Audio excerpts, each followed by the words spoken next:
শিহরণের flat ঢুকতেই living room. ডান দিকে একটা বেড আর সোজা আরেকটা মাস্টার বেড। হাতের বাম দিকে ডাইনিং স্পেস আর তার সাথেই লাগোয়া কিচেন রুম। চার বন্ধু লিভিং রুমে বসেই গল্প করছে। প্রহর কথা বলছে নির্ধার সাথে। ওর কোলে শিহরণের 2 বছরের ছেলে নীরণ। নীরণ ওর ছোট ছোট গোলাপি ঠোঁট দিয়ে বারবার প্রহরের গালে পাপ্পি দিয়ে যাচ্ছে। প্রহর নীরণের ছোট ছোট হাতগুলোতে অনবরত চুমু খেয়ে যাচ্ছে। নীরণকে ওর কাছে মনে হচ্ছে এক খণ্ড নরম তুলো, যাতে সে হাতড়িয়ে যাচ্ছে। ওকে সুরসুরি দিতেই খিলখিল করে হেসে উঠে নীরণ। নির্ধা উঠে গিয়ে ফিডার বানিয়ে আনে। অনেকক্ষণ যাবৎ নীরণকে খাওয়ানো হয়নি। নির্ধা ওকে নিজের কোলে নিয়ে ওকে ফিডিং করাতে থাকে। ধ্যানযোগে তা দেখতে থাকে প্রহর। মায়েরা কত মমতাময়ী হয়, নিজের চেয়ে সন্তানের কথা বেশি ভাবে। নীরণ ফিডার চুক চুক করে কিছুক্ষণ টেনে আবার প্রহরকে দেখে। ছোট ঠোঁট দুটি ছড়িয়ে মিষ্টি করে হাসে। প্রহরের মন গেথে যায় একদম ওর হাসিতে। নির্ধা বলল, তোমাকে তো বেশ লাগছে প্রহর। প্রহর একগাল হেসে বলল, হুম, এইটা আমাকে রাহান ভাইয়া গতবার আমার বার্থডেতে দিয়েছিল। আজ রাহান তো ভালোই বুঝে তোমাকে কিসে ভালো লাগবে। হুম। প্রহর আবার সন্দিহান কণ্ঠে বলল, আজ তো বাবুর জন্মদিন, তাহলে কোনো গেস্ট নেই কেন? নির্ধা বিরস কণ্ঠে বলল, আর জন্মদিন? এইটা তো ওদের প্ল্যান, আমার ছেলের নাম ভাঙিয়ে নিজেদের জলসা ঘর বানানো। কত করে বললাম এইবার অন্তত কিছু একটা করি। বলল, না, যতদিন না বাবু নিজের হাতে কেক কাটতে পারবে ততদিন শুধু ওর নামে মসজিদে মিলাদ পড়ানো হবে আর কিছু দুস্থ মানুষদের খাওয়ানো হবে, কোনো অনুষ্ঠান হবে না। নির্ধা এক হতাশার শ্বাস ফেলল। শিহরণ আর ওর বিয়ে হয়েছে 4 বছর। শিহরণ ওকে পোড়াত, সেখান থেকেই প্রণয়ের শুরু, আর বিয়েতে এসে শেষ। প্রহর ঠোঁট গোল গোল করে খানিক ভ্রু কুচকায়, আর বলল, এইটা কোনো কথা? আর কি করার? আচ্ছা, তোমাকে একটা কথা জিজ্ঞেস করি। করো। আজ রাহানকে বিয়ে করবে? প্রহর কোনো ভাবনা ছাড়াই চট জলদি বলল, না। কেন? তাকে কেন আমি বিয়ে করব? তাহলে জানকে করবে? প্রহর নীরণের তুলোর বলের মতো হাতের ভিতর ওর আঙুল ঢুকিয়ে তা নাড়াচাড়া করে খেলছিল। মার্শিয়াদের কথা শুনতাই নীরস নয়নযুগল ঊর্ধ্বমুখী করে নির্ধার দিকে তাকায়। শান্ত কণ্ঠে বলল, উহু। তাহলে কাকে বিয়ে করবে? কাউকে পছন্দ করো? প্রহর খলখলিয়ে হেসে ওঠে। উচ্ছ্বসিত কণ্ঠে বলল, কাউকে না।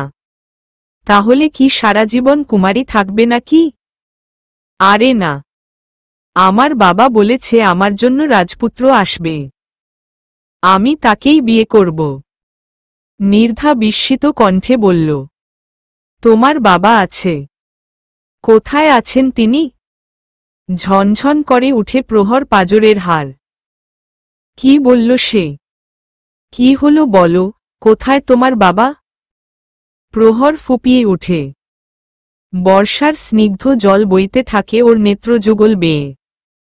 কম্পিত হতে থাকে ওর শরীর। অনুর্ণিত হয় ওর ওষ্ঠদয়। গলায় কুণ্ডলী পাকিয়ে বসে কষ্টের সমুদ্রে প্রবাহিত ওর অতীতের স্মৃতিকথা। ডুকরে উঠে প্রহর আর বলল, কেউ নেই আমার, কেউ নেই। প্রহর দৌড়ে বেরিয়ে আসো রুম থেকে। নির্ধা অবলীলায় ডাকতে থাকে ওকে। প্রহর থামে না, তার শ্বাস আটকে যাচ্ছে। এখন তার খোলা হাওয়ার প্রয়োজন। নির্ধার কণ্ঠের আওয়াজে ওদের কথায় ছেদ পড়ে। আজ রাহান ঘাড় ঘুরিয়ে উঠে দাঁড়ার। প্রহর ঝোপাত করে এসে বুকে পড়ে। হেঁচকি তুলে বলল, রারাহান ভোভাইয়া, আমিই বাসায় যাব। প্লিজ জজ আম্মাকে নিয়ে চললেন। আজরাহান দুই হাত দিয়ে ওকে আর্স্ট করে নিজের সাথে। উৎসুক কণ্ঠে বলল, কি হয়েছে তোর? প্লিজও জাম্মাকে নিয়ে চলেনন। ওর পিছনেই নির্ধাকে ত্রস্ত পায়ে আসতে দেখে কঠিন গলায় শিহরণ বলল, কি বলেছ তুমি ওকে? কাঁদছে কেন ও এভাবে? আরে আমি। মার্শিয়াদ ওর কথার রেশ টেনে বলল। থামো শিহরণ। আজরাহান তুই রেড চিলিকে নিয়ে যা। হুম। আশফিক তুই যাবি? আমি পরে আসছি। তুই প্রহরকে নিয়ে যা। ওকে। প্রহর থেমে থেমে এত জোরে হেঁচকি তুলছে যে নিজের সাথে সাথে আজরাহানকেও কাঁপিয়ে তুলছে। আজরাহান এখনও ওকে বুকের মাঝে লেপ্টে ধরে আছে। হাজারো কষ্টের মাঝে প্রহরের সুখের পরশ পাথর তার রাহান ভাইয়া, যার ছোঁয়ায় সে সুখ সাগরে ভাসে। আজরাহান ওকে কোনো মতে সামলে নিয়ে যায়। কেমন যেন অসাড় হয়ে মিশেছিল ওর বুকের সাথে। ওরা যেতেই আরেক দফা ঝাঁঝিয়ে উঠে শিহরণ। হাস্যোজ্জ্বল প্রহরের আলো জলজলে বদনে হঠাৎ কেন বৈশাখী ঝড়ের আচ্ছাদন পড়ল। নির্ধা কয়েকটা ফাঁকা ঢোক গিলে কণ্ঠের আড়ষ্টতা ছাড়িয়েও বলল, আমি তেমন কিছু বলিনি। কথায় কথায় ওর বাবার কথা বলল, তাই আমি জিজ্ঞেস করলাম সে কোথায় থাকে। আর ওমনেই প্রহর বাকি কথা শোনার প্রয়োজন বোধ করল না কেউ, আর না নির্ধা বলার। বাকিটা সবাই সচক্ষে দেখেছে। ওরা একে অপরের দিকে বিস্মিত নজর স্থাপন করে। মার্শিয়াদ ম্লান হেসে মনে মনে আওড়ায় বিষাক্ত অতীত কাউকে ছাড় দেয় না। কাল পরিবর্তনে বিষিয়ে তোলে বর্তমান আর ভবিষ্যৎ। মানুষ বলে বিষে বিষক হয়। সময় কি তাহলে সে বিষের জায়গা নিতে পারবে? স্থবির অসাড় হয়ে বিবশ পানে চেয়ে আছে আজরাহান কলেজ গেটের পাশে দণ্ডায়মান কৃষ্ণচূড়া গাছের দিকে। বসন্তকালে লাল রঙে সজ্জিত হয় কৃষ্ণচূড়া গাছটি। নামে কৃষ্ণ হলেও সবুজের বুক চিরে ফুঁড়ে উঠে স্ততবে স্তবকে লাল গুচ্ছমালা। ও পাশে রাধাচূড়াও আছে। কমলা রং এমনিতে ভালো না লাগলেও রাধাচূড়ায় বেশ লাগে। আজরাহানের ধ্যান ভাঙে আশফিকের ধাক্কায়। কিরে চুপ করে আছিস কেন? তো কি নাচব? কি দরকার ছিল এইসব করার? আমি কি জানতাম ও এভাবে রিয়েক্ট করবে? আমি তো শুধু ভাবিকে বলেছি বিয়ের কথা বলতে। এখন দেখলি তো কি হলো। হুম। আমার সত্যিই মাথা কাজ করছিল না তখন। ভাবতেও পারিনি এমন কিছু হবে। ও এসেছে স্কুলে? হ্যাঁ, একটু আগে ক্লাসে গেছে। আজরাহান এক দীর্ঘশ্বাস ছাড়ল। বিরস কণ্ঠে বলল, আমাকে বিয়ে করতে ওর কি সমস্যা আমি বুঝি না। গত 6 মাস ধরে ওকে বলে যাচ্ছি, কিন্তু একবার ভুলেও হ্যাঁ বলে না। তুই কি পাগলামো শুরু করেছিস? ও একটা বাচ্চা মেয়ে। তো তোর কি মনে হয় ওকে আমি মেরে ফেলব? ভালোবাসি ওকে আমি। ওকে ছাড়া থাকতে কষ্ট হয়। আশফিক ভারী কণ্ঠে বলল, এখন তো প্রহরের জন্য আমার চিন্তা হচ্ছে। তুই আবার উল্টা পাল্ট কিছু না করে বসিস। আজরাহান শক্ত ও স্বাভাবিক কণ্ঠে বলল, আমি মোটেও ওই রকম ছেলে নই। কলেজ ক্যান্টিনে বসে কথা বলছে দুই ভাই। প্রহরের অবস্থা দেখে সবাই ভীষণ ঘাবড়ে যায়। অনেক কষ্ট করে আজরাহান প্রহরকে স্বাভাবিক করে। না হলে বাড়িতে অনেক প্রশ্নের সম্মুখীন হতে হতো। আশফিকের নজর সামনে যেতেই বাঁকা হেসে বলল, ওই দেখ তোর মারমেইড আসছে। আজরাহান নুরাইসাকে দেখে শান্ত হয়ে বসে। নুরাইসা গুটি পায়ে ওদের সামনে এসে দাঁড়ায়। আজরাহান দুষ্ট হাসি হেসে বলল, কেমন আছেন মারমেইড? আমার কল কেন রিসিভ করেন না আপনি? নুরাইসা বিব্রতবোধ করে। ঠোঁটে মেকি হাসি দিয়ে বলল, আমি দেখতে পাইনি। ও তাই নাকি? দেখি আপনার মোবাইলটা। নুরাইসা পাশ ফিরে আশফিকের দিকে তাকিয়ে বলল, সরি স্যার, আসলে আমি একটু অসুস্থ থাকায় আপনার দেওয়া সময় অ্যাসাইনমেন্টটা শেষ করতে পারিনি, তাই আজ নিয়ে এসেছি। আচ্ছা দাও। নুরাইসা আশফিকের হাতে অ্যাসাইনমেন্টটা দিতে গেলে তা খপ করে ধরে আজরাহান। নুরাইসাও কিছুতে ছাড়বে না। এক পর্যায়ে ওটা ক্যাচ করে ছিঁড়ে যায়।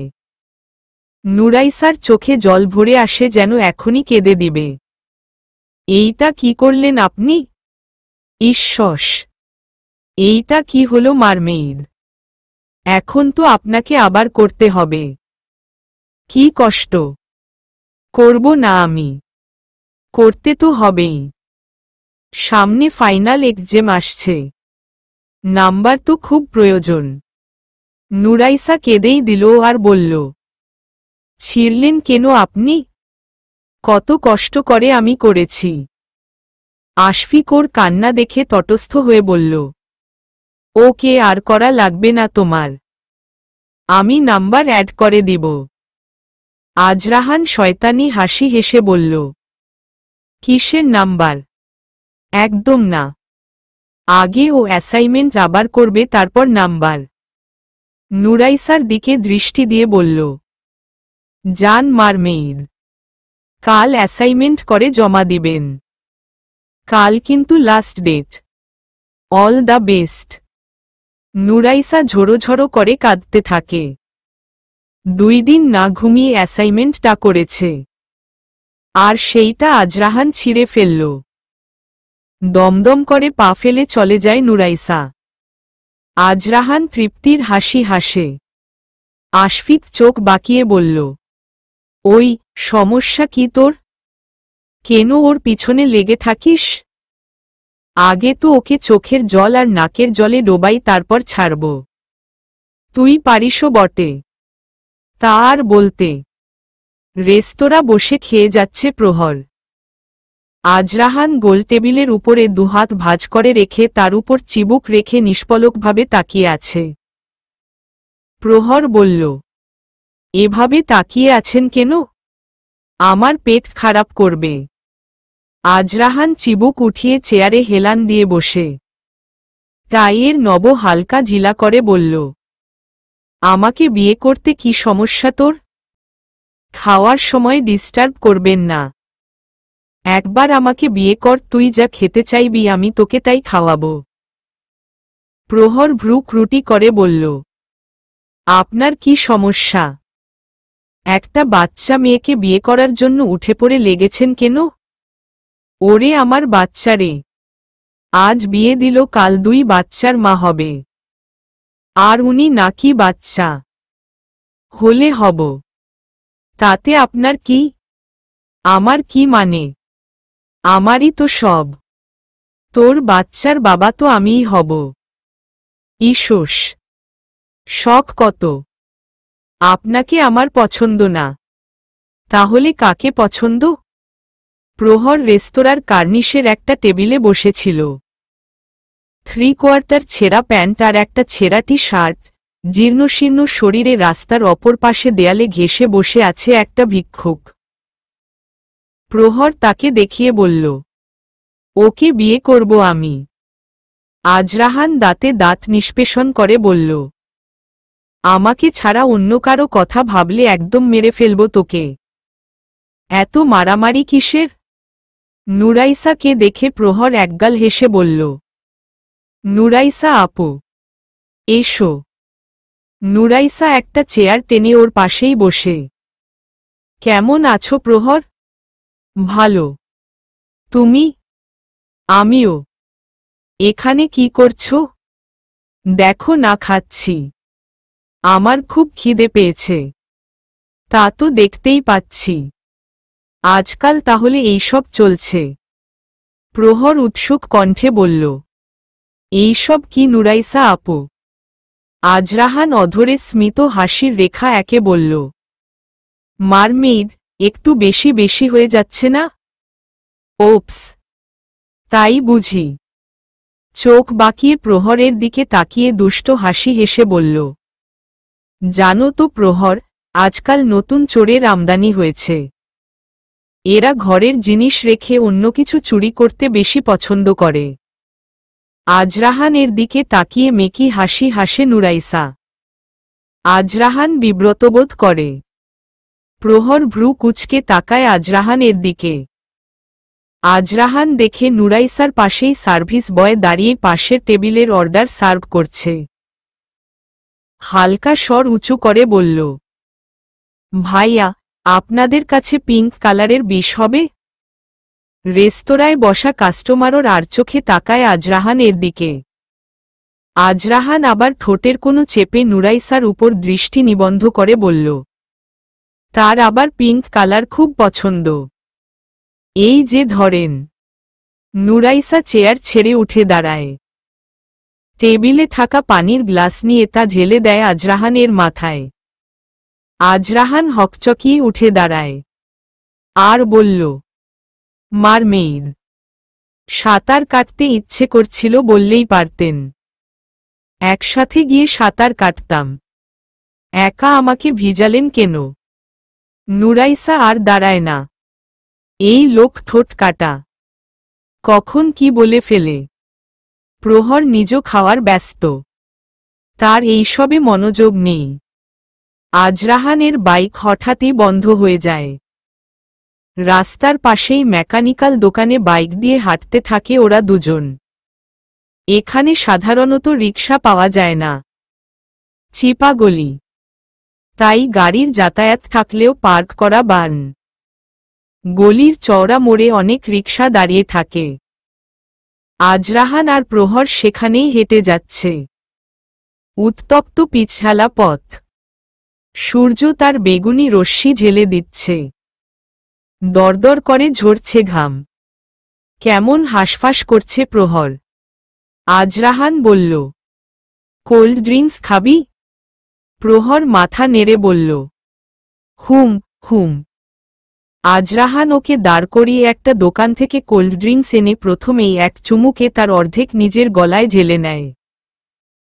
প্রহর ঠোঁট গোল গোল করে অভিমানী কণ্ঠে বলল, মুখ লাগালেন কেন? আজরাহান সোজাসাপটা বলল, তোর ঠোঁটে তো লাগাইনি। আপনি আস্ত একটা খবিশ। খেলে খা না খেলে যা। প্রহর ওর হাত থেকে বোতল নিয়ে চুক চুক করে গিলে নেয়। মরুভূমির তপ্ত বুকে জলবর্ষণ হয়েছে। এক শীতল নিঃশ্বাস ছাড়ে প্রহর। দুইজন আবারও পাশাপাশি গুটি গুটি পায়ে হেঁটে চলছে। আজরাহান প্রহরের দিকে তাকিয়ে দেখে ঘেমে নিয়ে একাকার। নাকের ডগায় জমেছে ঘাম। কানের পাশ দিয়ে স্মিত ধারায় গড়িয়ে পড়ছে নোনা জল। প্রহরের গলায় আর কপালে লেপ্টে আছে ওর ছোট ছোট অবাধ্য কেশমালা। আজরাহান ঘোর লাগা চোখে দেখতে থাকে। ঘামার তো মানুষকেও এত কমনীয় লাগে। প্রহরের জামার কিছু অংশ ভিজে সেটে আছে ওর শরীরের সাথে। আজরাহানের একদম ভালো লাগছে না। আজরাহান বলল, তোকে না কয়েকদিন আগে ছাতা কিনে দিয়েছিলাম। সেইটা কোথায়? ব্যাগে। আজরাহান পদযুগল স্থির করে বলল, গাধি। বের কর উইটা। উইটা দিয়ে তো আমি হাঁটতে পারব। আপনার হবে না তো? তাই কারোই লাগবে না। দুইজন এভাবেই হাঁটব। তুই ঘেমে গেছিস প্রহর। গরমে ঠান্ডা লেগে যাবে তোর। লাগবে না। আপনি চলেন। অগত্যা আজরাহান হাঁটার গতি বৃদ্ধি করে। এভাবে প্রহরকে অন্য কেউ দেখবে তা ওর মোটেও ভালো লাগছে না। পাশাপাশি হাঁটায় প্রহরের হাত একটু পরপর ছুঁয়ে যাচ্ছে আজরাহানের হাত। আজরাহান মিষ্টি হাসি দিয়ে বলল, ইচ্ছে হলে ধর, আমি কিছু মনে করব না। প্রহর উচ্ছ্বসিত হাসি দিয়ে আজরাহানের হাতের বুড়ো আঙ্গুলের ফাঁক দিয়ে নিজের হাত ঢুকিয়ে তা চেপে ধরে। হেঁটে চলছে দুজন আপন গতিতে। কিছুদূর গিয়েই থমকে দাঁড়ায় আজরাহান তার মোবাইলের রিংটোনে। মার্শিয়াদ কল করেছে। কিছুক্ষণের মধ্যেই ওদের সামনে এসে থামে ওর গাড়ি। গাড়ি থেকে নেমে ওদের সামনে এসে দাঁড়ায়।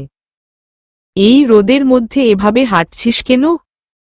রেড চিলি তো পুরোই রেড চিলি হয়ে গেছে। আরে দেখো না জান ভাইয়া, রাহান ভাইয়ার ওই খাটারা বাইকটা নষ্ট হয়ে গেছে, তাই তো এই রোদের মধ্যে হাঁটতে হচ্ছে। মার্শিয়াদ গা দুলিয়ে হেসে ওঠে। ওর হাসতেই আজরাহান বিরক্ত হয়। আচ্ছা চলেন, আমি পৌঁছে দিচ্ছি। তুই এখানে কেন এসেছিস? আজরাহান কড়া গলায় প্রশ্ন ছুড়ে। একটা কাজে এসেছিলাম। চিপাগলিতে তোর কিসের কাজ? মাথার ঘিলু কি বেশি গরম নাকি? উঠে বসো গাড়িতে। ওরা গাড়িতে বসতেই গাড়ি চলতে শুরু করে। প্রহর জানালার জায়গায় মুখ নিয়ে বাইরে ঠান্ডা পবনের ছোঁয়া নিচ্ছে। ওর উষ্ণ শরীর ধীরে ধীরে শীতলতায় হারিয়ে যাচ্ছে। মার্শিয়াদ লুকিং গ্লাসে ওকে দেখে বলল, বেশি গরম লাগছে রেড চিলি? না, কোল্ড ড্রিঙ্কস খেয়েছি, ভিতরে এখন ঠান্ডা ঠান্ডা লাগছে। আপনি উইটা অফ করে দিন। এসি অন করে দিচ্ছি। না না না, এভাবেই ভালো লাগছে। ওকে জান ভাইয়া। বলেন, আপনি কি সারাদিন গাড়িতেই থাকেন? কেন? এই যে গাড়িতে আপনি ঘ্রাণ পাওয়া যায়। প্রহরের কথা শুনতেই আজরাহান জ্বলে ওঠে। চোখ মুখ খিচে বিড়বিড় করে বলল, গাড়িতে বসেই ওর গায়ের গন্ধ পায়, আর আমি সারাদিন যে ওর সাথে লেপ্টে থাকি, কই আমাকে তো কখনো বলে না। তেমন কিছু নয়, গাড়িতে এয়ার ফ্রেশনার দেওয়া। ও আচ্ছা। প্রহর আবার কিছুক্ষণ থেমে বলল, জানেন জান ভাইয়া, আমাদের স্কুলের এমাদ স্যার নাকি স্কুল ছেড়ে চলে গেছে। একদম ভালো হয়েছে। একটা আস্ত নেংটি ইঁদুর। জানেন কি করত? আজরাহান কঠিন কণ্ঠে বলল, এই তুই চুপ করবি। আর একটা কথা বললে একদম সুপার গ্লু লাগিয়ে দিব তোর মুখে। আজরাহান আক্রোশ ভরা চোখে মার্শিয়াদের দিকে তাকায়। কর্কশ কণ্ঠে বলল, এই তুই কি গরুর গাড়ি চালাস? স্পিড বাড়া। একদম না জান ভাইয়া, ওভার স্পিডে গাড়ি চালালে অ্যাক্সিডেন্ট হয়। আপনি আপনার মতো চালান, যত সব আজাইরা রাহান। মার্শিয়াদ ঠোঁট বাঁকিয়ে হাসে। বাসার সামনে পৌঁছাতেই গাড়ির দরজা খুলেই প্রহর ছুট লাগায় ঘরে। আজরাহান পা বাড়াতেই মার্শিয়াদ শান্ত কণ্ঠে বলল, একটু পানি তো খাওয়া। আজরাহান কাঠ কণ্ঠে বলল, পানি তোর গাড়িতেই আছে, ঠান্ডা পানি খাওয়া। উইটা খেয়ে নে, পেটে গিয়ে ঠান্ডা হয়ে যাবে। আজরাহান লম্বা লম্বা কদম ফেলে বাড়ির ভিতরে চলে যায়। মার্শিয়াদ বাঁকা হাসে, সাথে তার চোখ। চেয়ারের উপর বসে আছে কালো অবয়বটি।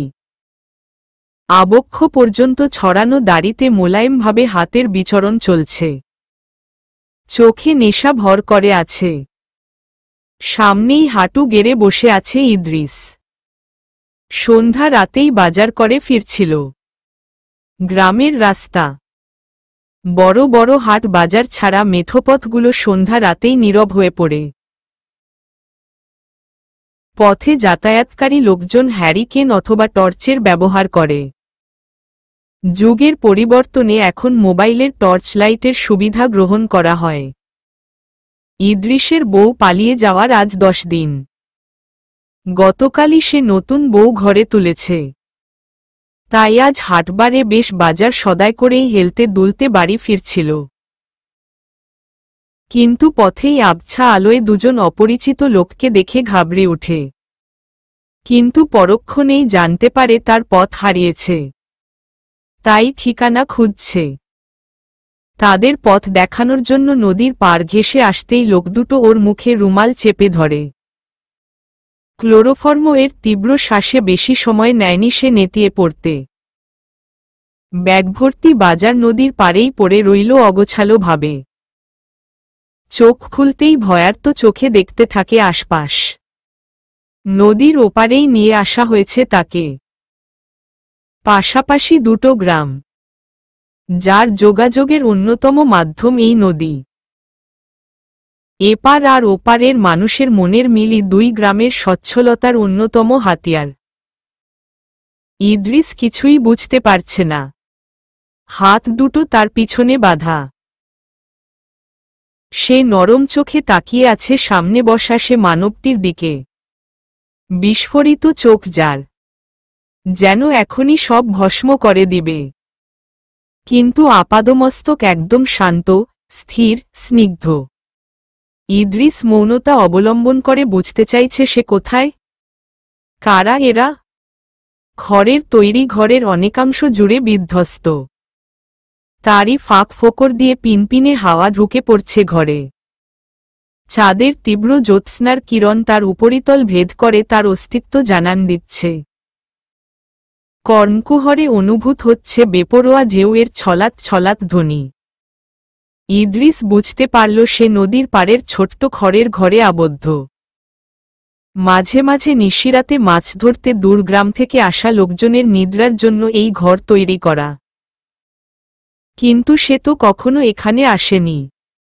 আজ এরাই বা তাকে কেন নিয়ে আসল। গুমোট অন্ধকার না হলেও ভয়ঙ্কর এক পরিবেশ বিরাজমান। নিস্তব্ধতা যেখানে ঘিরে রেখেছে সেখানে শো শো করে কতিপয় মানুষের নিঃশ্বাসের শব্দ বয়ে চলছে।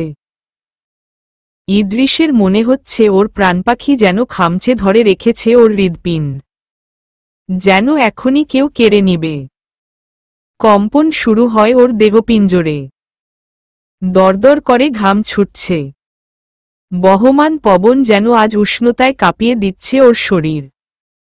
মস্তিষ্কে শুরু হয়েছে প্রবল যন্ত্রণা। কাঠমূর্তি ইদ্রিস কম্পনরত অধরে থেমে থেমে বলল, কারা আপোপানাররা? কোনো উত্তর পেল না ইদ্রিস।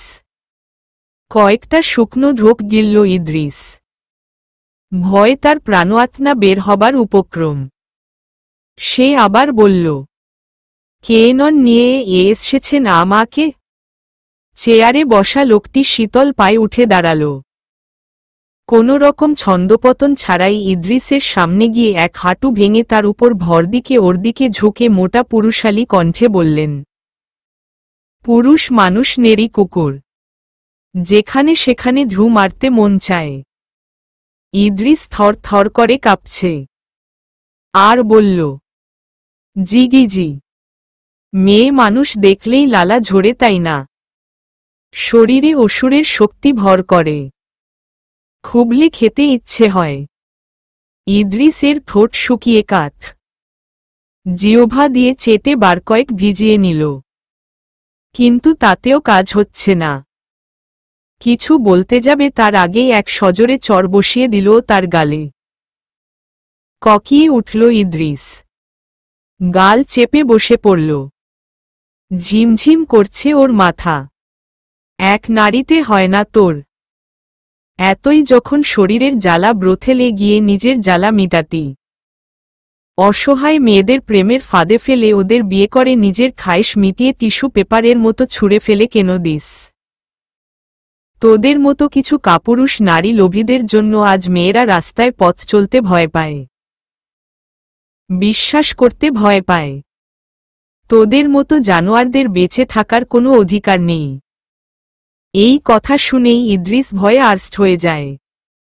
হাউমাউ করে কেঁদে পা জড়িয়ে ধরে লোকটির। ছিপকে সরিয়ে ইদ্রিসের গলা চেপে ধরে লোকটি। দাঁত কিরমির করে বললেন, ভাবিস না তোকে মেরে ফেলব। তোর এমন অবস্থা করব যাতে করে মেয়েদের কাছে যাওয়া তো দূর, ওদের কথা ভাবলেই যেন তোর শরীর শিউরে উঠে। ঝপ করে উঠে দাঁড়ায় লোকটি। ইদ্রিস আর্তনাদ করতে থাকে। লোকটির ইশারায় বাকি দুজন ইদ্রিসের মুখে একটা রুমাল বেঁধে দেয়। ইদ্রিসের গোঙানির আওয়াজে বাতাস জুড়ে এক অস্থিরতা সৃষ্টি হয়। ভয়ঙ্কর সে নিস্তব্ধতা। The black shadow. তারাই ইদ্রিসকে নিয়ে এসেছে। নিজের স্ত্রীকে গর্ভবতী অবস্থায় পুড়িয়ে মারতে চেয়েছিল। সবাইকে জানায় বউ তার প্রেমিকের সাথে পালিয়ে গেছে, আর বিয়েও করে নিয়েছে। তার শাস্তি তো প্রাপ্য। একটা নিষ্পাপ ভ্রূণের মৃত্যু, একজন নারীর বিশ্বাস ভঙ্গ, এক মা বাবার সন্তানের নির্মম পরিণতি। সারা জীবন কি নারীই সয়ে যাবে?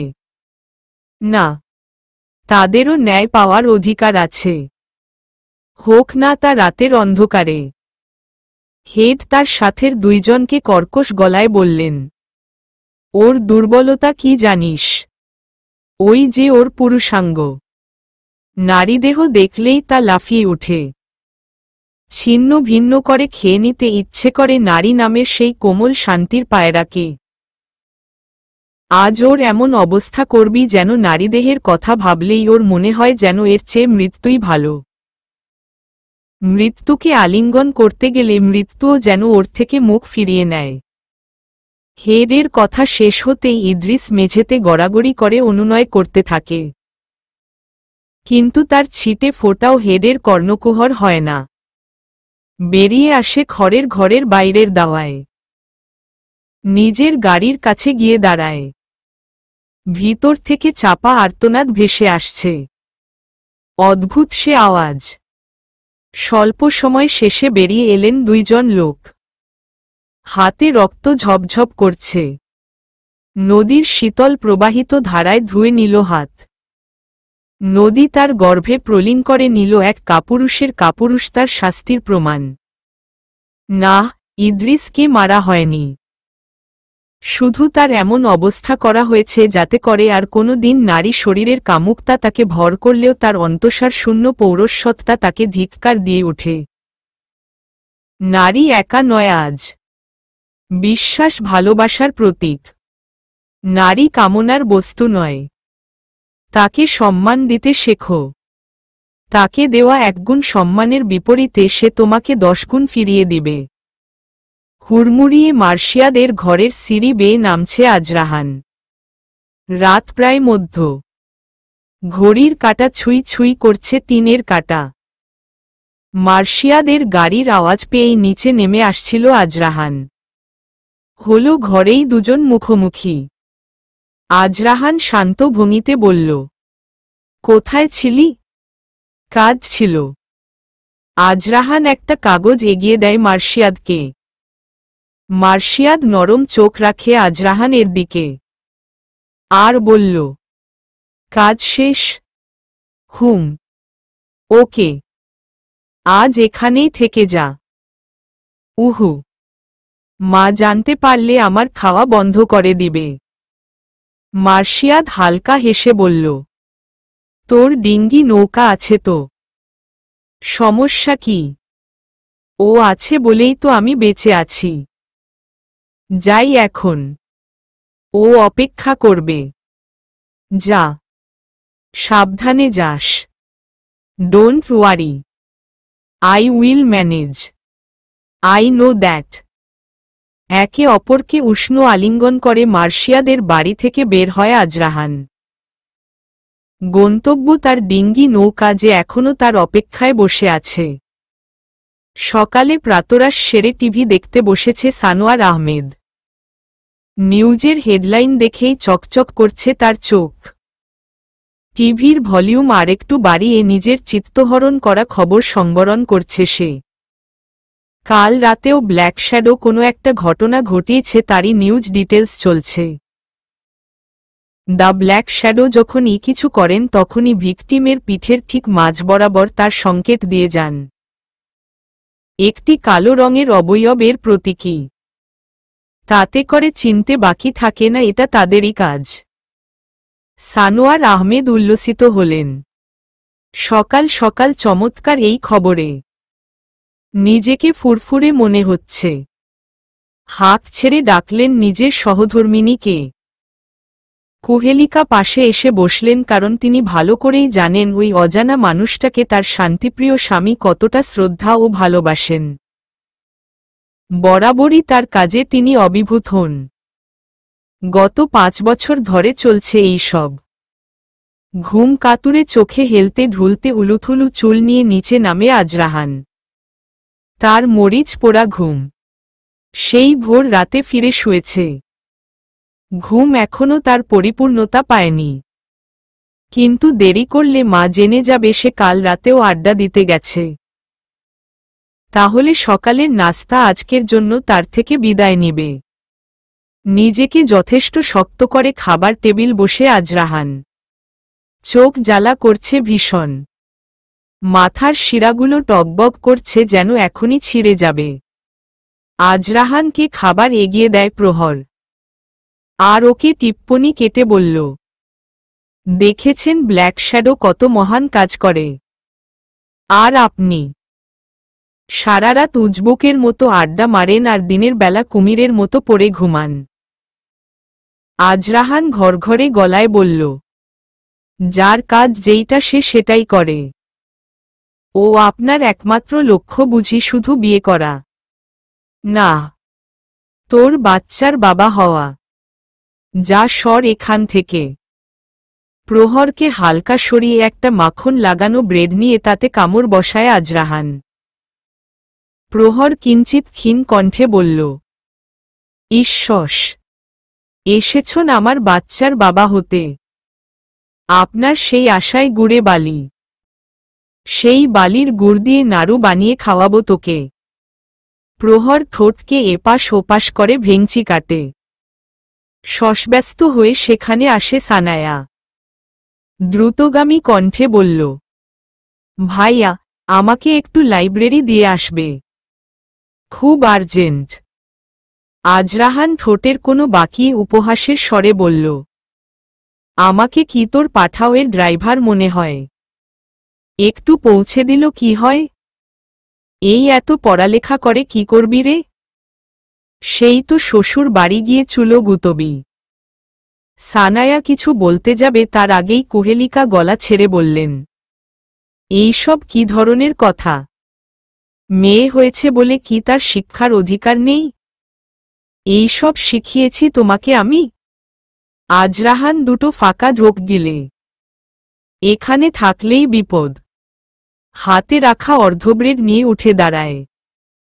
প্রহরকে বলল, কফি নিয়ে 2 মিনিটের মধ্যে আমার ঘরে আয়।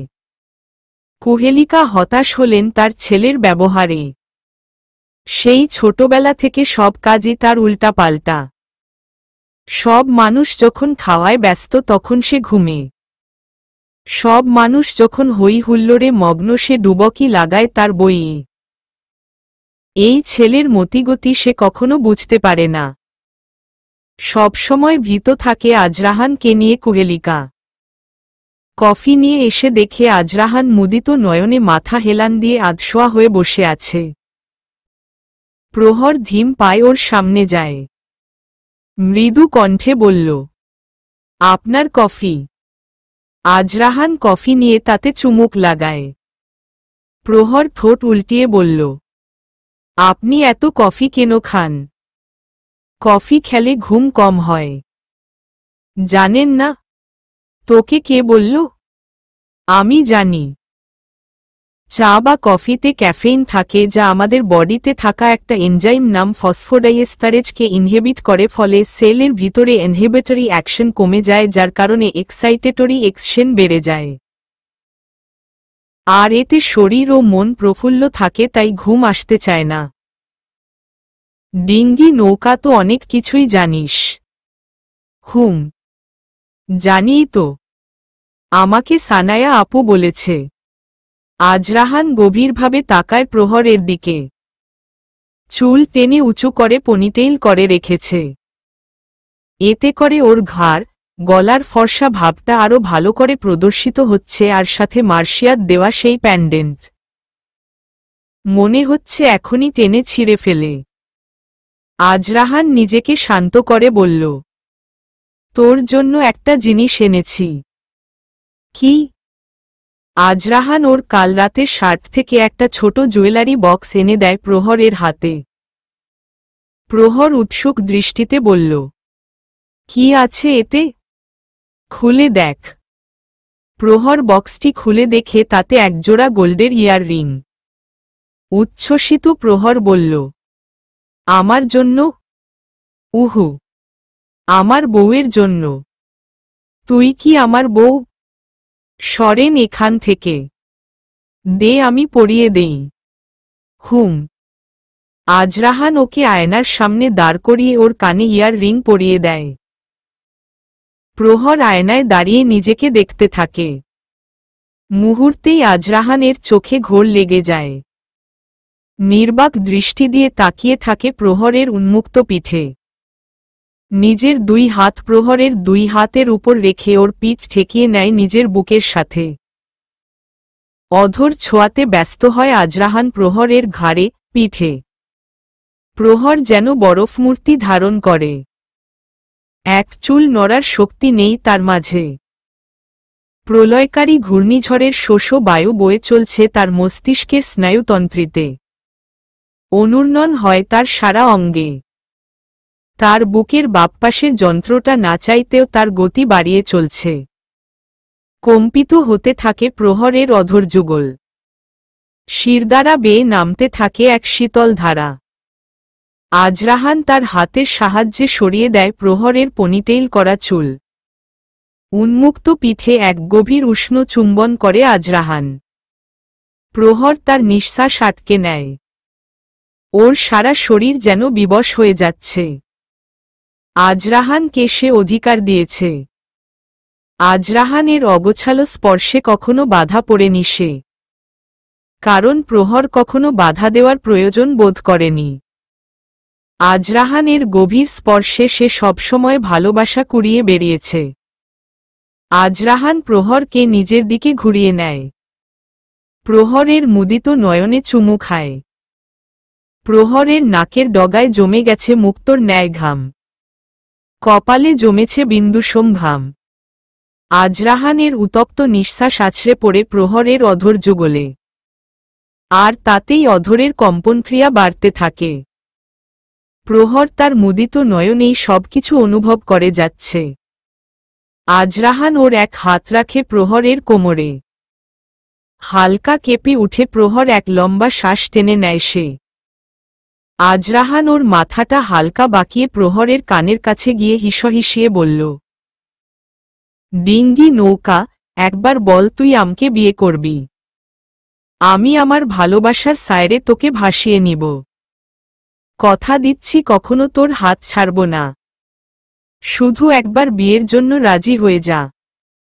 ধপ করে প্রহর ওর চোখ খুলে। ফোঁস ফোঁস করে কয়েকটা নিঃশ্বাস ছেড়ে সজোরে এক ধাক্কা মারে আজরাহানকে। ক্ষিপ্র কণ্ঠে বলল, কি শুরু করেছেন আপনি? বিয়ে, বিয়ে, বিয়ে। এছাড়া কি আপনার মাথায় কিছুই নেই? আজরাহান দুই কদম সামনে এগিয়ে বলল, দেখ প্রহর, একদম আমার কাছে আসবেন না। আপনি তো আশফি ভাইয়া, জান ভাইয়া থেকেও বয়সে ছোট। কই, তারা তো আপনার মতো বিয়ে বিয়ে করে না। আগে নিজেকে ডক্টর দেখান। যত সব। আজরাহান তড়িৎ গতিতে প্রহরের বাজু ধরে ওকে ঝাঁকিয়ে বলল, একদম ওদের সাথে তুলনা করবি না আমাকে। ওদের কাছে তো আর তুই নেই। গত 6 মাস ধরে বলে যাচ্ছি তোকে। কি সমস্যা তোর আমাকে বিয়ে করলে? করব না আমি আপনাকে বিয়ে। করব না, করব না। প্রহর দ্রুত পায়ে চলে যায়। আজরাহান বার কয়েক ওকে ডাকে, যা প্রহরের কর্ণকুহর হয় না। আজরাহান রাগে সামনে থাকা টেবিলে এক লাথি মারে। দম দম করছে ওর বুক। হৃদয়ের উথাল পাথাল চলছে। আজরাহান নিজেকে শান্ত করে। এই দৃশ্য নতুন নয়। ওর ভালোবাসায় সবসময় হার মানে প্রহর। কিন্তু যখনই বিয়ের কথা বলে যেন এক হিংস্র বাঘিনীর রূপ নেয় প্রহর। তখন তার একমাত্র লক্ষ্য থাকে সামনে থাকা মানুষটাকে তার কথার জালে হারিয়ে দেওয়া। কারণ আজ পর্যন্ত আজরাহান জানতে পারেনি বিয়েতে প্রহরের কি সমস্যা। নরম পায়ে আজরাহান ওর কাবার্ডের ড্রয়ার থেকে একটা ওয়েস্ট ব্রেস বের করে। গোল্ডের তৈরি ওয়েস্ট ব্রেসে হোয়াইট স্টোন বসানো, তার সাথে ঝুলন্ত লাভ শেপের পাল।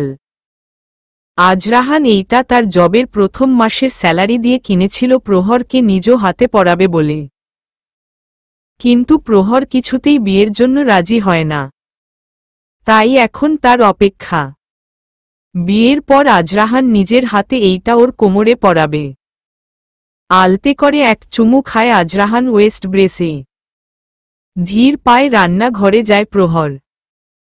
ওকে চুপচাপ দেখেই কুহেলিকা শুধালেন, চাঁদবদনে অমাবস্যা ভর করেছে কেন? আজাইরা রাহান আবার কিছু বলেছে তোকে? উহু। প্রহরের নীরস কণ্ঠ শুনে কুহেলিকা ঘাড় ফিরিয়ে তাকায়।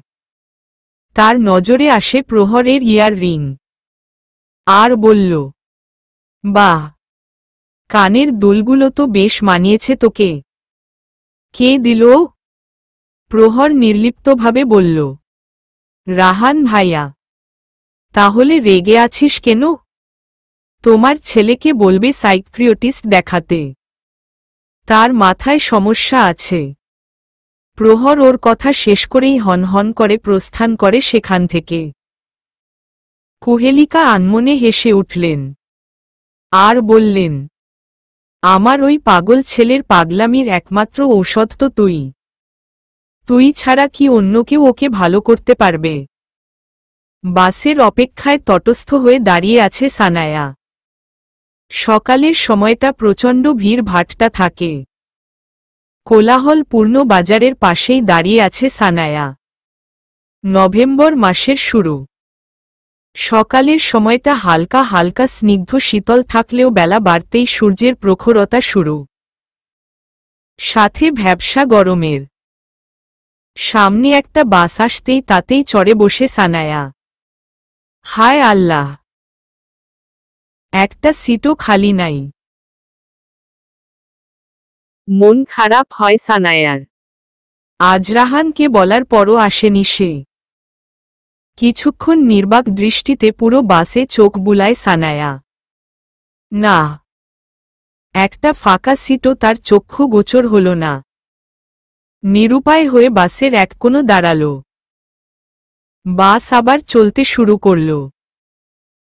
কিছুদূর যেতেই বাসের দরজার পাশের ফ্রন্ট সিটের ডানদিকের সিটটা খালি হতেই টুপ করে বসে পড়ে সানায়া। স্বস্তির নিঃশ্বাস বেরিয়ে এলো বুকের ভিতর থেকে। গাড়ির ডিজেলের গন্ধ বীভৎসকর। গরমে তার জামার পেছনের অংশ লেপ্টে গিয়েছে। লম্বা চুলে বেনি করা তা পিছনে দিয়েই আরাম করে বসে। জানালা দিয়ে আসা হুড়হুড়ে বাতাসে এখন বেশ লাগছে। সানায়া চোখ বুজে নেয়।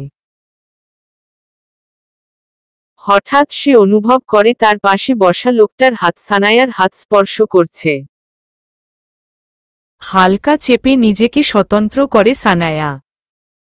কিন্তু লোকটার স্পর্শ সে আবারও অনুভব করে। সানায়া মুদিত নয়নযুগলের পাল্লা খুলে পাশে তাকায়। অর্ধবয়স্ক এক লোক। চোখে ভারী মোটা ফ্রেমের চশমা। মাথার অর্ধেক অংশ জুড়ে চুল নেই বললেই চলে। আর পিছনে যেটুকু আছে না থাকার মতোই। নাকের নিচ বরাবর মোটা গোঁফ। অবশ্য এতে লোকটাকে ভয়ঙ্কর নয় বরং মায়াবী লাগে। সম্পূর্ণ মুখমণ্ডল জুড়ে নির্মলতার ছোঁয়া। সানায়া ভাবল, হয়তো অনিচ্ছাকৃত ঘটনা পুরোটা। সে আবারও মাথা হেলান দিয়ে বসে। কিছুদূর যেতেই বাসে ব্রেক হয়। কিন্তু আশ্চর্যের ব্যাপার, লোকটা সামনে দিকে না ঝুঁকে সানায়ার দিকে ঝুঁকে গেল। সানায়া বিরক্তি নিয়ে নাক মুখ খিচে।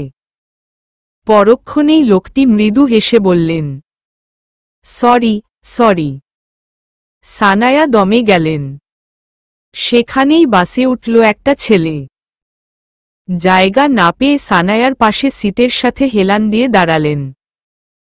চলন্ত বাসে সানায় বার কয়েক আবারও লোকটির অযাচিত স্পর্শ অনুভব করল। এইবার ওর মনে হল এইগুলো কোনো মতেই দুর্ঘটনা নয়। সানায়া তার ষষ্ঠ ইন্দ্রিয় সচল করল।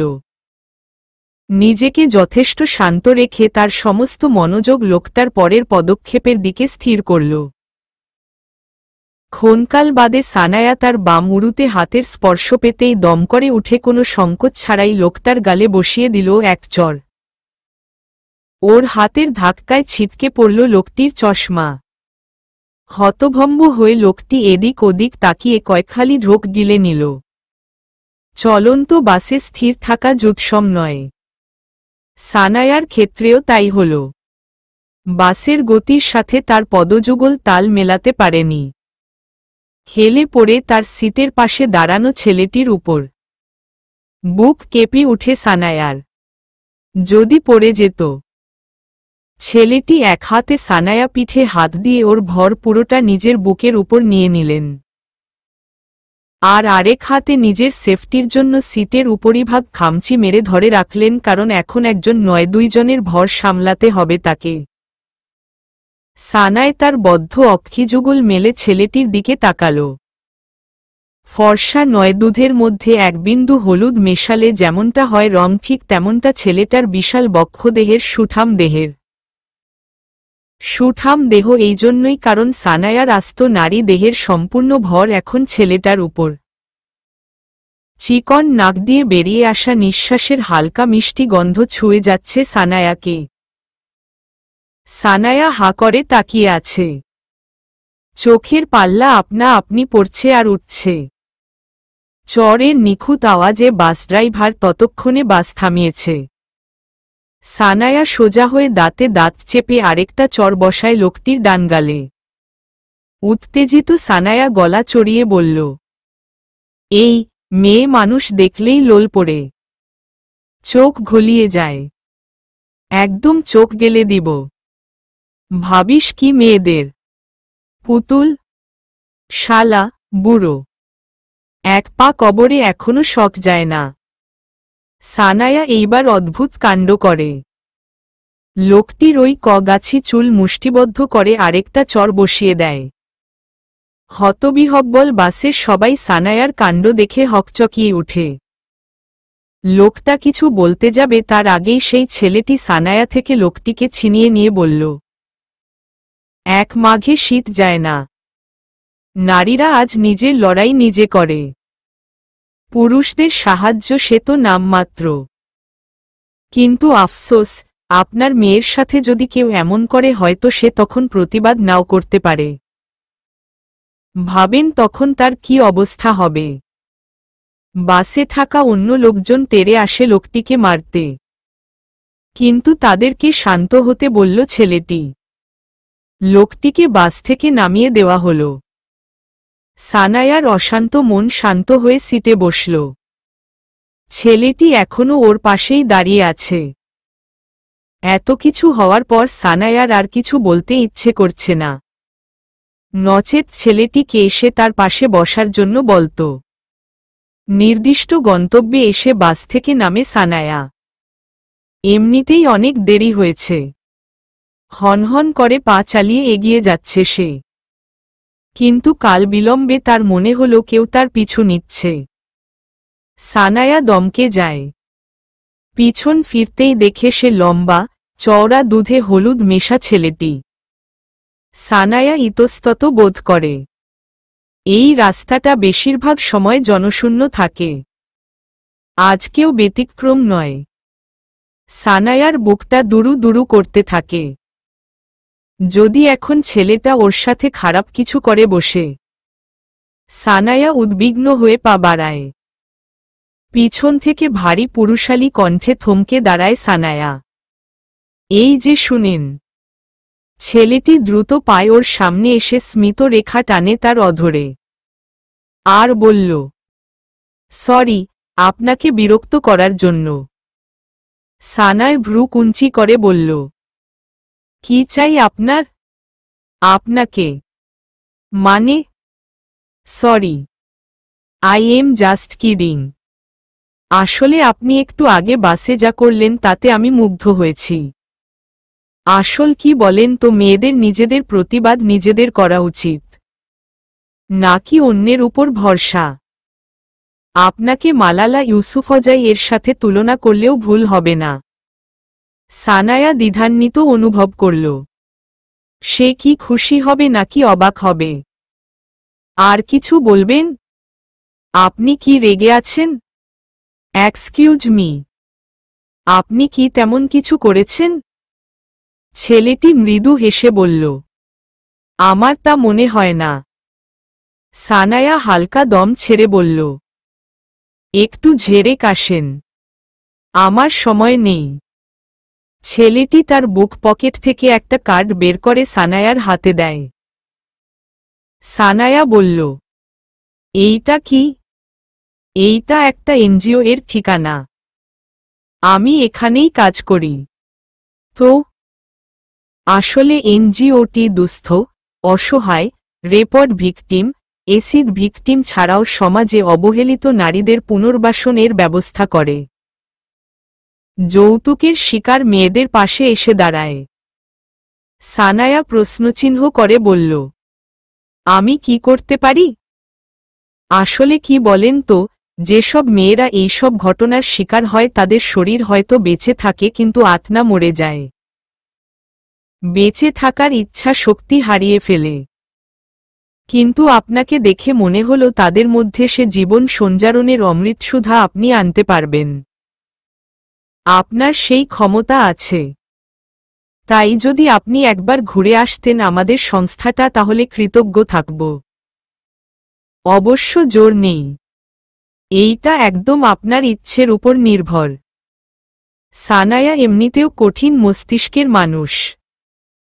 কুহেলিকা তার মেয়েকে যথেষ্ট অনুধাবন শক্তিসহই গড়ে তুলেছে। মানুষকে চেনার কিঞ্চিত ক্ষমতা তার আছে।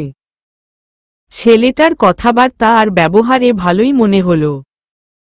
শান্ত কণ্ঠে সানায়া বলল, ওকে আমি ভেবে দেখব। ছেলেটির উচ্ছ্বসিত কণ্ঠে বলল, thank you so much. It's okay. Sanaya ঘুরে পা বাড়ায়। ছেলেটি আবার ওর সামনে এসে মৃদু স্বরে বলল, যদি কিছু মনে না করেন একটা প্রশ্ন করতে পারি? হুম। আপনার নামটা যদি বলতেন। সানায়া। থ্যাঙ্কস। আমি তারাফ। তারাফ ইফতিয়ার। আসি। হুম। সানায়া যাওয়ার পানে কিছুক্ষণ অপলকভাবে তাকিয়ে থাকে তারাফ। আজ প্রথম কোনো মেয়েকে নিয়ে তার ভাবতে ইচ্ছে করছে। শ্যামকুমারী। শ্যামকুমারী সত্যিই তার মন কেড়ে নিয়েছে। সানায়া ঠিক যেন তার হৃদয়ের আয়না। শপিং মলে জুয়েলারির দোকান থেকে বের হতেই কারো সাথে ধাক্কা খেয়ে ধপাস করে নিচে পড়ে নুরাইসা।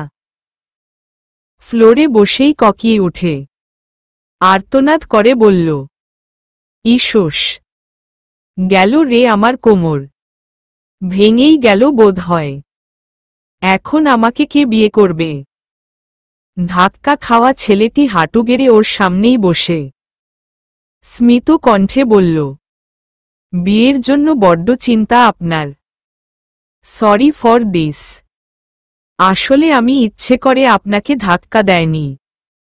নুরাইসা তড়িৎ বেগে বলল, এই আপনাদের মতো ছেলেদের দোষ। প্রথমে দোষ করবেন পরে সরি বলবেন। ভাববেন সব ল্যাটা চুকে গেল।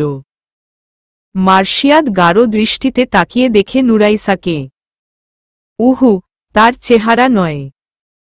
কথার প্রেমে পড়েছে মার্শিয়াদ। ঠিক কয়েক বছর আগেও এমনি কারো কথার প্রেমে পড়েছিল সে।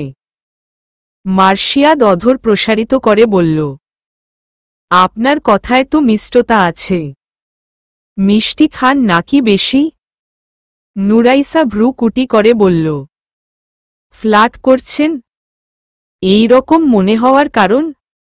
আপনাদের ছেলেদের স্বভাবই এই রকম। ফুলের কাছে ভ্রমর তো আসবেই। আর আগুনের কাছে মোম এলে তো তাকে গলতেই হবে। নুরাইসা বিরস চাহনি আবদ্ধ করে মার্শিয়াদের চোখে। কি গভীর চোখ!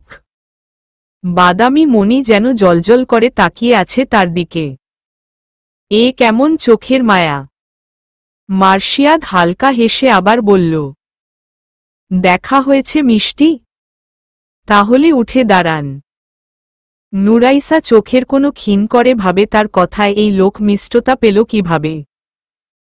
শান্তভাবে উঠে দাঁড়ায় নুরাইসা। চওড়া কণ্ঠে বলল, আমার নাম মিষ্টি নয়, নুরাইসা। কিন্তু আপনার কথায় তো অনেক মিষ্টি। নুরাইসা গাল ফুলিয়ে হালকা অধর বাঁকায়। মার্শিয়াদ শীতল কণ্ঠে বলল, একটা হেল্প করতে পারবেন? আমি আপনাকে কেন হেল্প করব? কে হন আপনি আমার? তা তো জানা নেই, তবে হেল্পটা করলে হয়তো কিছু হতে পারি। নুরাইসা খানিক ভাবে। 6 ফুট 2 ইঞ্চি উচ্চতার ফর্সা পেশিবহুল গাঢ় চাহনির কোনো পুরুষ তাকে এত তাড়াতাড়ি বিমোহিত করবে সে ভাবতে পারেনি। এমনিতেও ছেলেদের থেকে দূরে থাকতে সে পছন্দ করে, আর আজরাহানকে সে বরাবরই এড়িয়ে চলতে চায়। কিন্তু সামনে দাঁড়ানো লোকটার মধ্যে কিছু তো একটা আছে যা তাকে অপার্থিবভাবে মোহিত করছে। বলেন কি করতে হবে? আসলে আমি একজনকে গিফট করব, কিন্তু বুঝতে পারছি না কি পছন্দ হবে তার। নুরাইসার চেহারা মুহূর্তেই মলিন হয়ে গেল। তার মানে প্রিয় কেউ আছে তার। আমি কি করে হেল্প করতে পারি এই বিষয়ে? সেও একজন মেয়ে। আই থিংক মেয়েরা মেয়েদের পছন্দ ভালো বুঝতে পারে। প্রিয় ব্যক্তিটি একজন মেয়ে শুনে নুরাইসা নিশ্চিত হয়ে গেল যে নিশ্চয়ই মার্শিয়াদের গার্লফ্রেন্ড আছে, আর তার জন্যই গিফট কিনতে এসেছে। নুরাইসার ধ্যান ভাঙে মার্শিয়াদের মিষ্টি আওয়াজে। কি হলো মিষ্টি? কোথায় হারিয়ে গেলেন? কোথাও না, চলেন। আপনি আমাকে তার পছন্দ সম্পর্কে কিছু বলেন, তাহলে আমি ধারণা করতে পারব।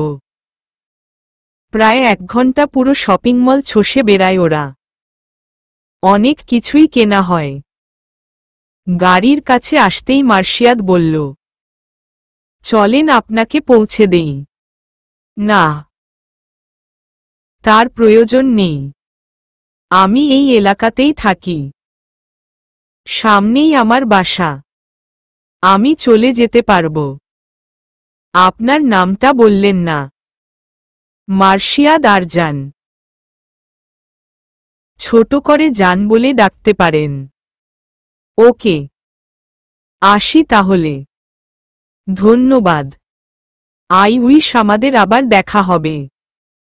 নুরাইসা এক দীর্ঘশ্বাস ছাড়ে, আর মনে মনে বলল, না, আর কখনো আপনার সাথে আমার দেখা না হোক। সম্ভবত সেটাই ভালো হবে। নুরাইসা চোখ ছোট ছোট করে বিনয়ের সুরে বলল, একটা কথা বলবো? উহু। 10টা বলেন।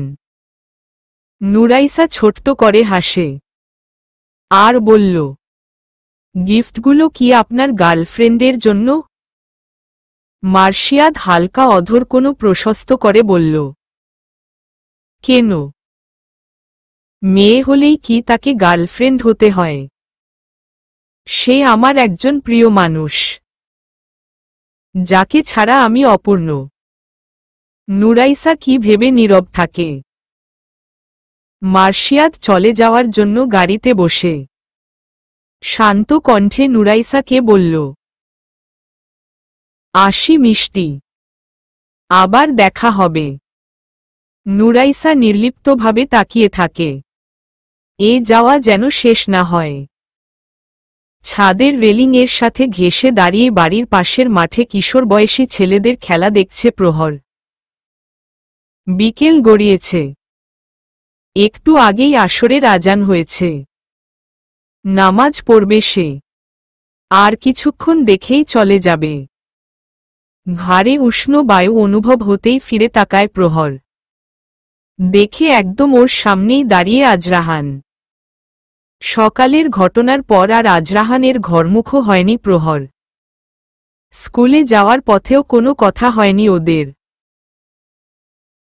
আজরাহান ফিরে এসে শাওয়ার নিয়ে লাঞ্চ সেরে ঘুম দেয়, কারণ রাতে তার ঘুম হয়নি। প্রহরের বিকাল কাটে এভাবেই। আজরাহান ওকে বাইরে যেতে দেয় না। দুপুরে খাওয়ার পর কোনো দিন হোমওয়ার্ক করে, না হলে কোনো দিন হালকা ঘুমিয়ে কাটায়। আর বৈকালে শেষটা কাটায় মাঠের ছেলেদের দুরন্ত পায়ের ফুটবল খেলা দেখে। আজরাহান একদম প্রহরের কাছে দাঁড়ানো। সূর্যের মৃদু রশ্মির উৎপীড়নে ঘেমে আছে প্রহর। নাকের ডগায় আর গলায় জমেছে ঘাম। আজরাহানের নাকে এক মিষ্টি গন্ধ এসে নাড়া দেয়। ঘামার্ত প্রহরের গলায় এক নেশাভরা চোখে তাকিয়ে থাকে আজরাহান। গাঢ় কফি কালারের শার্টে আজরাহানের ফর্সা রং যেন দ্যুতি ছড়াচ্ছে। আজরাহান ওর এক হাত রাখে প্রহরের কোমরে। হালকা নুয়ে ওর মুখ নিয়ে যায় প্রহরের গলার কাছে। বার কয়েক নাক ঘষা দেয় ওর গলায়। প্রহরের রন্ধ্রে রন্ধ্রে কাঁপন ওঠে। অধরের উষ্ণ ছোঁয়া লাগায় প্রহরের বিউটি বোনের ঠিক নিচ বরাবর। অনুরণন শুরু হয় প্রহরের সারা অঙ্গে। কম্পনরত কণ্ঠে বলল, কি পাগলামো করছেন রাহান ভাইয়া? নির্বাক নিশ্চল আজরাহান কোনো প্রতিক্রিয়া করে না প্রহরের কথায়। আজরাহানের গাঢ় নিঃশ্বাস পড়ছে প্রহরের গলায়। আজরাহান আবারও বার কয়েক ছুঁয়ে দেয় প্রহরকে। প্রহরের ধমনীতে প্রবাহিত রক্তধারা যেন তীব্র বেগে চলছে। থেমে থেমে শ্বাস আটকে যাচ্ছে তার। অনুরণিত শরীরে প্রহরের কারচিপ গলা থেকে হালকা নিচে নেমে আসে। বেপরোয়া আজরাহান সেখানেই তার অধরের গাঢ় স্পর্শ এঁকে দেয়। প্রহরের শরীর হিম হয়ে আসে, যেন সে কোনো প্রস্তরমূর্তি। না, আর পারে না সে। আজরাহানকে ধাক্কা মেরে সরায়। আর তীক্ষ্ণ কণ্ঠে বলল, কি পাগলামি শুরু করেছেন আপনি? এমন কেন করছেন? আজরাহানদের বাড়ি দোতলা। উত্তরে বিশালাকা ভবন, আর দক্ষিণে ফাঁকা মাঠ। পশ্চিম দিকে টিনশেডের বাসা। পূবমুখী বাড়ি তাদের। পাশের ছাদ বা ফ্ল্যাটগুলোর বারান্দা থেকে সহজেই ওদের এইসব দেখা যায়। কিন্তু আজরাহানের তাতে কোনো ভ্রুক্ষেপ নেই। নিরুত্তেজ নির্লিপ্ততা। আজরাহান ধীর পায়ে আবার আসে প্রহরের একদম কাছে। রেলিংয়ের দুই পাশে হাত দিয়ে ওকে মাঝে আবদ্ধ করে। দুজনের ঘন নিঃশ্বাস একে অপরকে ছুঁয়ে যাচ্ছে। প্রহর অপ্রতিভ দৃষ্টি রাখে আজরাহানের চোখে। আজরাহান নিজেকে আরও কাছে নিয়ে আসে। প্রহর যেন হালকা নড়াচড়াতেই ছুঁয়ে যাবে একে অন্যের অধর যুগল। আজরাহান শান্ত স্বরে বলল, আজ শিরনির জন্মদিন। তোকে 10 মিনিট দিলাম, যা তৈরি হয়ে নে। প্রহর দীপ্ত কণ্ঠে বলল, যাব না আমি। তুই যাবি কি না তা তো আমি তোকে জিজ্ঞেস করিনি। তোকে রেডি হতে বলেছি। আপনি বললেই কি আমাকে যেতে হবে? তুই বললে যদি আমি মরতে পারি, তাহলে আমি বললে কি তুই আমার সাথে যেতে পারবি না? আপনি সরে দাঁড়ান, না হলে কিন্তু আমি ছোট মাকে ডাকব। আমি তোকে কখনো মাকে ডাকতে বারণ করেছি? ডাক তুই। প্রহর আর্দ্র কণ্ঠে বলল, কেন এমন পাগলামো করেন আপনি? আমার ভালোবাসা তোর কাছে পাগলামো মনে হয়? তাহলে ধরে নে আমি পাগল। দে আমার পাগলামো ভালো করে। রাহান ভাইয়া, আর কিভাবে বোঝাবো তোকে আমি ভালোবাসি? তোকে ছাড়া যে আমি শূন্য ডিঙ্গি নৌকা। একদম শূন্য আমি। কিসের খামতি আমার মধ্যে বল? কেন মেনে নিতে পারিস না তুই আমাকে? সরে দাঁড়ান আপনি। ভালো লাগছে না আমার। আজরাহান বিদ্রূপপূর্ণভাবে হাসে আর বলল, আমি কাছে আসলে তোর ভালো লাগে না, আর তোর কাছ থেকে দূরে গিয়ে যে আমি ভালো থাকতে পারি না। আমার হৃদয় যে পুড়ে প্রেমানলে। অক্ষিপল্লব ভিজে উঠে প্রহরের। গলায় আর্দ্রতা নিয়ে বলল, চুপ করেন প্লিজ। চুপ করেন। কেন? এত কিসের কষ্ট তোর? তোর দেওয়া বিরহের কষ্টে তো আমি শেষ হয়ে যাচ্ছি। আমার শিরা উপশিরায় তোর ভালোবাসার যে বিষ ঢেলেছিস তা তো আমাকে কুড়ে কুড়ে শেষ করে দিচ্ছে। দে আমাকে সে বিষের প্রতিষেধক। ফিরিয়ে দে আমার ভালোবাসার বিনিময়ে ভালোবাসা।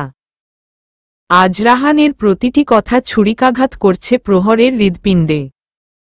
ক্ষত বিক্ষত তার হৃদয়ের রক্তধারা সে কাউকে দেখাতে পারবে না। কাউকে না। ছলছল আঁখি তার নীর ছেড়েছে।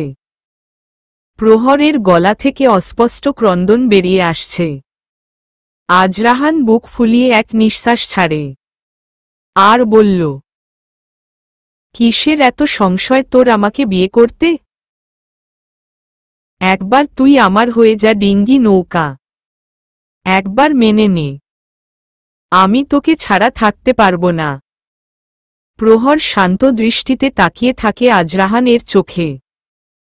লালচে আভা ক্রমশ দৃশ্যমান হচ্ছে। জল ভরে যাচ্ছে অক্ষিকোটরে। আজরাহান ওর অধর চেপে ধরে প্রহরের ললাটে। ভারী নিঃশ্বাস কাঁপিয়ে দেই প্রহর চোখের পল্লব জোড়া। আজরাহান আবারও প্রহরের চোখে নিবন্ধ করে নিজেকে।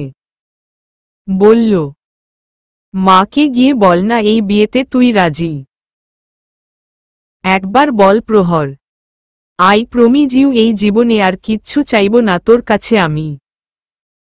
একবার আমাকে নিজের করে নে। ডুকরে উঠে প্রহরের ভেতরকার নারী সত্তা। সেও তার রাহান ভাইয়াকে ভালোবাসে। অনেক ভালোবাসে। কোনো কিছুর বিনিময়ে সে তাকে হারাতে চায় না। তার ভালোবাসা নিয়ে সে সারা জীবন নিঃসঙ্গ কাটিয়ে দিতে পারবে, কিন্তু তার ঘৃণা নিয়ে সে এক মুহূর্তও বাঁচতে পারবে না। আজরাহানের হাত সরিয়ে ত্রস্ত পায়ে নিচে চলে যায় প্রহর। আজরাহান বর্মমূর্তি মতো দাঁড়িয়ে আছে। জীবনের সমীকরণ মিলায় সে। গত 6 মাসে আজরাহান অনেকবার কাছে গিয়েছে প্রহরের। কখনো বাধা দেয়নি সে। অনেক কষ্টে চরম মুহূর্তেও নিজেকে সে ফিরিয়ে এনেছে। কিন্তু সবসময় কি তা আদৌ সম্ভব? ভালোবাসার মানুষটাকে এত কাছে পেয়েও কি করে থাকবে সে দূরে? তার ডিঙ্গি নৌকাও তাকে ভালোবাসে। তার প্রমাণ সে তার স্পর্শের বিপরীতে প্রহরের মৌনতা থেকেই বুঝতে পারে। কিন্তু বিয়ের কথা বলতেই প্রহর কেন তটস্থ, ভয়াতুর হয়ে যায় সে বোঝে না। ভালোবাসার শূন্য থালা নিয়ে বারবার প্রহর তাকে নিজ দ্বার থেকে ফিরিয়ে দেয়। না, সে হাল ছাড়বে না। ভালোবাসার এই মৌন যুদ্ধে সে পরাস্ত সৈনিকের খাতায় নাম লিখাবে না। তাকে জিততেই হবে। প্রহরকে শুধু এই জনম নয়, আগামী 7 জনম শুধু তারই হতে হবে। চলবে।